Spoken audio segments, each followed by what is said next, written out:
Thank you, Madam Speaker. Madam Speaker, when I travel around the 6th Congressional District of Virginia, folks regularly share their struggles with me in the face of President Biden's inflation crisis, economic crisis, and energy crisis. They tell me that their hearts sink when they check out at the grocery store and see the price on the screen tick well past what they used to pay to feed their families. They tell me they dread going to the gas station because every time they drive by, they see prices getting higher and higher. They pray their car doesn't break down because they can't afford to fix it or replace it, given the rise in the cost of car parts. They worry about their kids hitting a growth spurt because new clothes are just getting too expensive. And they tell me of the disappointment they felt when they let their kids know that the vacation they had been looking forward to had to be canceled or scaled back because the rising cost of flying and lodging made it nearly impossible. Madam Speaker, folks in rural parts of this country are struggling, and 40-year high inflation rates serve as a tax on all Americans. It's unacceptable that the soaring price of goods cost the average family $3,500 last year. If members of Congress truly want to provide relief to their constituents, they must rein in spending and cut taxes to get our country's economy back on track.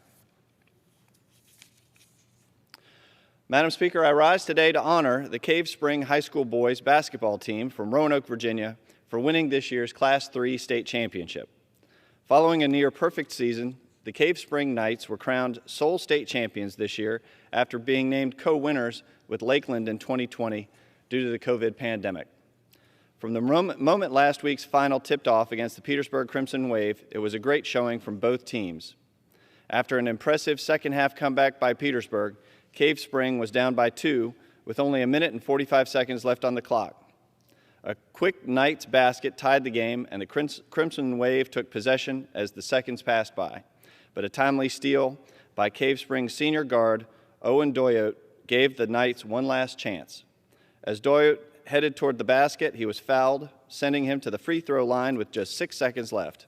After missing the first shot, the pressure was on, but he kept his cool and made the second shot for the final score of the game. The Knights prevailed, winning 76-75, marking the program's 5th state title and the 2nd under Coach Jacob Gruss. Congratulations to Cave Spring on this hard-fought win. It was well earned. Madam Speaker, as we celebrate Women's History Month, we recognize the list of women who have contributed to moving the United States forward over the past 244 years.